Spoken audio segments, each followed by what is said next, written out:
पिछले कुछ वीडियो से मैं आप सभी को कंप्यूटर की बेसिक जानकारी दे रहा हूं। जैसे आपको बताया है कि कंप्यूटर क्या है, इनपुट डिवाइस आउटपुट डिवाइस क्या होते हैं, कंप्यूटर की पीढ़ियाँ क्या है, कंप्यूटर का इतिहास क्या है, प्रिंटर क्या होते हैं, उनके कितने प्रकार हैं, मॉनिटर क्या होते हैं, उनके कितने प्रकार हैं, ये सभी मैंने आप लोगों को पूरी डिटेल में जानकारी दे दी है। और इधर हम बात करें MS पेंट और नोटपैड बताया है। अगला हम लोग सीखेंगे MS वर्ड के बारे में। ठीक है, तो चलिए आज की इस वीडियो में हम CPU के बारे में जान लेते हैं कि CPU क्या होता है और कितने भाग होते हैं। ठीक है ना, चलिए। तो जस्ट मैंने आप लोगों को इधर बता दिया सब कुछ। जस्ट नीचे आते हैं अभी CPU। ओके, यहाँ पर CPU है। ओके, तो चलिए वीडियो को ध्यान से देखिएगा। मैं बिल्कुल आराम से आपको बताऊंगा, आपको शांति से सुनना है, देखना है और याद करना है। ठीक है, चलिए। यहाँ पर CPU का दोस्तों फुल फॉर्म होता है सेंट्रल प्रोसेसिंग यूनिट। ठीक है, तो दोस्तों CPU दिखता कैसा है, तो CPU देखिए यहाँ पर, ये है CPU। ठीक है, ये जो है ना, ये छोटा सा जो यंत्र है जो बिस्कुट के आधे के बराबर है, यही कहलाता है CPU। ठीक है, दूसरा नाम है इसका प्रोसेसर। ओके, अब देखिए ये जो डिवाइस है जो देख रहे हो, जो हर एक कंप्यूटर के साथ होता है, एक्चुअली में लोग इसको CPU बोलते हैं, लेकिन ये CPU नहीं है, इसका नाम है कैबिनेट। ठीक है, ये जो खाली डब्बा होता है इसको बोलते हैं कैबिनेट। इसके अंदर कंप्यूटर के सारे मशीन लगे होते हैं। ठीक है, मदरबोर्ड होता है, हार्ड डिस्क होता है, ठीक है, बहुत सारे पैनल होते हैं, रैम रोम होता है इसके अंदर, और जस्ट मदरबोर्ड पे ही ये CPU लगा होता है। ठीक है, अब CPU जो होता है कंप्यूटर का मेन डिवाइस होता है, यानी कि मुख्य डिवाइस होता है। देखिए कुछ इस प्रकार से समझिए कि जो आपका बॉडी है, आपका शरीर है, तो आपका जो शरीर है दिन भर में जितना भी कार्य करता है वो सभी के सभी कार्य दिमाग की वजह से होता है। यानी कि आपको आपका ब्रेन कहता है कि आप दौड़िए, हंसिए, रोइए, लिखिए, पढ़िए, ड्राइंग बनाइए, जो कुछ भी आप कार्य करते हो वो सब दिमाग की सहायता से करते हो, सब कुछ दिमाग करता है। ठीक उसी प्रकार से कंप्यूटर में जितने भी चीज़ें होती है, जितने भी कार्य होते हैं, सब CPU करता है। सब प्रोसेसिंग कौन करता है? CPU करता है। जैसा आपके शरीर का जो दिमाग है, ठीक उसी प्रकार से कंप्यूटर का भी दिमाग है। कौन?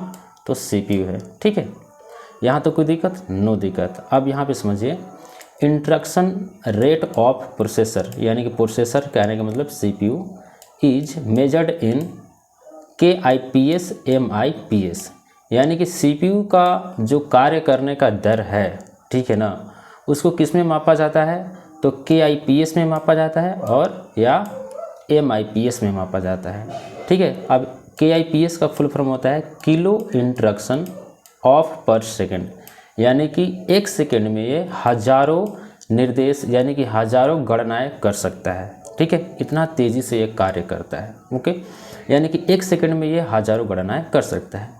दूसरा है MIPS, तो MIPS का जो फुल फॉर्म होता है मिलियंस इंस्ट्रक्शंस ऑफ पर सेकेंड, यानी कि एक सेकेंड में लाखों, यानी कि कहने का मतलब कि कंप्यूटर का जो प्रोसेसर होता है एक सेकेंड में वो लाखों हजारों गणनाएं कर सकता है। ठीक है, कोई दिक्कत यहाँ तक? नो दिक्कत। अब देखिए यहाँ पर CPU कंप्यूटर का मुख्य भाग होता है जो सभी कार्यों को प्रोसेस करता है। यह इनपुट डेटा को प्रोसेस करता है तथा उसे प्रोसेस करके आउटपुट देता है। ओके, जैसे कुछ इस प्रकार से समझिए, जैसे आप कीबोर्ड से आप इसमें लिख दिए, ठीक है ना, आप जो कुछ भी लिखते हो वो कहाँ जाता है? कैबिनेट के अंदर, यानी कि CPU में जाता है। CPU उसको प्रोसेस करता है, जो भी आपको गुणा भाग करना है कर दिए, करने के बाद में फिर आउटपुट के रूप में हमें मॉनिटर पे दिखाता है, रिजल्ट देता है। ठीक है, ये काम होता है। अब देखिए CPU में 3 भाग होता है। CPU में कितने भाग होते हैं? 3 भाग होते हैं। पहला जो हमारा भाग है CU। ठीक है, CU का फुल फॉर्म होता है कंट्रोल यूनिट। दूसरा भाग है ALU, इसका फुल फॉर्म होता है अरिथमेटिक लॉजिकल यूनिट। तीसरा है MU का फुल फॉर्म होता है मेमोरी यूनिट। ठीक है, तो CPU में, इस CPU के अंदर ये छोटा सा आपको CPU दिखाई दे रहा है, इसके अंदर 3 भाग है कुछ इस प्रकार से, CU, LU और MU। ठीक है, हम एक एक करके जानकारी लेते हैं कि ये किस प्रकार से कंप्यूटर में कार्य करते हैं, किस प्रकार से ये CPU में कार्य करते हैं। ठीक है, तो यहाँ पे मैंने डायग्राम बना रखा है, कुछ इस प्रकार से समझ सकते हैं कि देखिए ये पूरा का पूरा क्या है? पूरा CPU है, और CPU के अंदर 3 भाग CU, फिर LU, फिर उसके बाद में MU।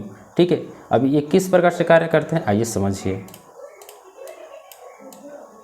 ओके, जस्ट यहाँ पर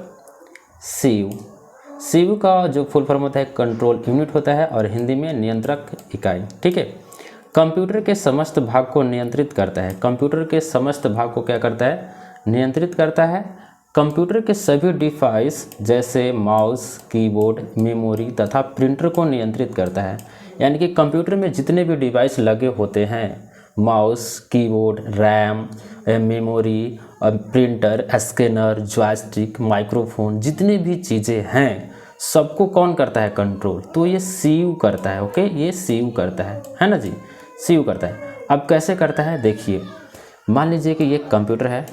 ओके, इस प्रकार से कंप्यूटर में आपने कीबोर्ड से कुछ भी लिखा, तो आपने टाइप किया कुछ भी, तो टाइप जब किए आप, तो ये CU अपने पास रख लेगा। अरे भैया कीबोर्ड से टाइप किया जा रहा है, ठीक है ना। अब ये कंट्रोल कर लिया, हाँ टाइप किया जा रहा है, तो ये कंट्रोल कर लिया। अब कंट्रोल करके प्रोसेसिंग ये नहीं करता है, ठीक है, CU प्रोसेसिंग नहीं करता है। प्रोसेसिंग कौन करता है, तो ALU प्रोसेसिंग करता है। ठीक है, जैसे कि आप कीबोर्ड से लिखा 10 + 15, ठीक है, 10 + 15 आपने लिखा, तो ये क्या करेगा CU कि कीबोर्ड से आपने लिखा है तो ये क्या करेगा, अपने पास रखेगा। अरे कीबोर्ड से निर्देश आया है 10 + 15 का, ठीक है, तो ये अपने पास रख लिया। अब ट्रांसफ़र करेगा आगे, ट्रांसफ़र करेगा आगे किसको, LU को, कि भैया तुम प्रोसेसिंग करो। ठीक है, ये अपने पास रख लिया, प्रोसेसिंग करने के लिए LU को दे देता है। ठीक है, अब देखिए LU का काम क्या होता है। LU यानी कि अरिथमेटिक लॉजिकल यूनिट। कंप्यूटर में होने वाली सभी गणनाएं LU द्वारा ही संपादित की जाती है। ठीक है, कंप्यूटर में जितनी भी गणनाएं होती है, क्रियाएं होती हैं, सब के सब किसके द्वारा संपादित की जाती है, तो LU के द्वारा संपादित की जाती है। यह लॉजिकल एवं गणितीय क्रियाएं यही करता है। ठीक है, देखिए कंप्यूटर में जो भी होता है, प्लस, माइनस, गुणा, भागा, ठीक है, कौन बड़ा है, कौन छोटा है, कौन बराबर है, जितने भी गणनाएं हैं कंप्यूटर में, बैनर बनाना, लेटर लिखना, टाइपिंग करना, जितने भी गणनाएं होती है सब कौन करता है, तो ALU करता है। ठीक है, ओके। जितने भी डिवाइसेस हैं, जैसे मान लीजिए कि ये माउस हो गया, कीबोर्ड हो गया, इसके बाद में प्रिंटर हो गया, इन सबको कंट्रोल कौन करता है, तो CU करता है। ठीक है ना। अब मान लीजिए कि माउस से कोई निर्देश दिया गया, क्लिक किया गया, तो CU अपने पास रखेगा, अब फिर किसको भेजेगा, LU को भेजेगा। कीबोर्ड से कुछ लिखा गया तो CU अपने पास रख लेगा, फिर क्या करेगा, LU को भेज देगा प्रोसेसिंग करने के लिए। जैसे इस कंडीशन में 10 + 15 मैंने लिखा कीबोर्ड के द्वारा, तो CU अपने पास रख लिया और बोल दिया, अरे LU एक निर्देश आया है 10 + 15, इसको जोड़ो। तो ठीक है ना, तो अब LU क्या करेगा, जोड़ेगा, इसको जोड़ के हमें रिजल्ट आगे फॉरवर्ड करेगा, कितना, तो 25। ठीक है, क्या 25 आगे हमें फॉरवर्ड कर देगा। तो जो भी क्रियाएं होती हैं सिर्फ LU के द्वारा संपादित की जाती है, और कंट्रोल किसके द्वारा किया जाता है, LU के द्वारा। तो आप लोग ये पूछोगे कि भैया MU का क्या काम है, तो दोस्तों अभी मैं बताता हूँ। ठीक है, अब देखिए MU का काम ये होता है कि मान लीजिए कि कीबोर्ड से आप धड़ाधड़ लिखते जा रहे हो, तेज़ी से लिखते जा रहे हो, ठीक है, आप इंस्ट्रक्शंस देते जा रहे हो, तो CU उसको कंट्रोल कर रहा है, और ये क्या कर रहा है, प्रोसेसिंग कर रहा है। इधर से आपने लिखा, CU इसको कंट्रोल किया, फिर भेजे आगे। तो अब देखिए इसका तो काम है कंट्रोल करने का, लेकिन इसका काम है प्रोसेसिंग करने का, तो प्रोसेसिंग करने में थोड़ी सी देरी होती है। ठीक है, तो ये जब तक से प्रोसेसिंग कर रहा है ना, अब मान लीजिए कि प्रोसेसिंग कर रहा है, आपने 10 वर्ड लिख दिए, है ना, तो अब ये तो इसको देरी हो रही है, तो अब CU तो बार बार इसको भेज रहा है, तो ऐसे में डेटा क्या होता है, रिटर्न करने लगता है। जब डेटा रिटर्न करता है तो वही कहलाता है क्या, कि कंप्यूटर स्लो हो गया, काम नहीं कर रहा है, हैंग हो गया। तो वैज्ञानिकों ने, जो इंजीनियर हैं कंप्यूटर बनाने वाले, दिमाग लगाए और यहाँ पे एक मेमोरी डाल दिया। ठीक है, ये यहाँ पे एक मेमोरी डाल दिया। अब CU क्या करता है, डेटा को जब भेजता है ना, तो ये बिजी है तब तक डेटा क्या होता है कि रिटर्न होके MU में आ जाता है। ठीक है, MU में आ जाता है, मैंने डेटा CU तक नहीं पहुँचता, MU में स्टोर हो जाता है। ठीक है, अब जैसे ही LU प्रोसेसिंग करके आगे एक बढ़ाया, तो फिर यहाँ से MU से डेटा उठा लेता है। ठीक है, ओके, समझ गए आप क्या होता है कि CU डेटा जब भेजता है और ये प्रोसेसिंग में बिजी रहता है, तो क्या होता है कि डेटा रिटर्न करने लगता है। तो जब डेटा रिटर्न करने लगता है तो कंप्यूटर हैंग हो जाता है, स्लो हो जाता है। तो स्लो हो जाता है। तो इसी कारण को देखते हुए वैज्ञानिकों ने यहाँ पे एक चिप लगा दिया, वैज्ञानिक ने एक चिप लगा दिया ताकि डेटा पूरी तरह से पूरा रिटर्न ना हो और यहाँ पर आके स्टोर हो जाए, और एलयू जब प्रोसेसिंग करके आगे बढ़े, डेटा को फॉरवर्ड करे, तब दूसरा डेटा यहाँ से उठा ले फटाक से। ठीक है, तो इस प्रकार से कार्य करते हैं हमारे जो CPU होते हैं। अब यहाँ पे ध्यान दीजिएगा MU, तो MU है मेमोरी यूनिट, मैंने आप लोगों को समझा ही दिया है। यह बहुत सूक्ष्म मेमोरी होता है, अस्थायी होता है। डेटा क्या होता है यहाँ पे, अस्थायी होता है, यानी कि डेटा हमेशा यहाँ से लॉस होते रहता है। ठीक है, डेटा हमारा लॉस होते रहता है, एवं बहुत तेज़ होता है। क्या होता है, बहुत तेज़ होता है।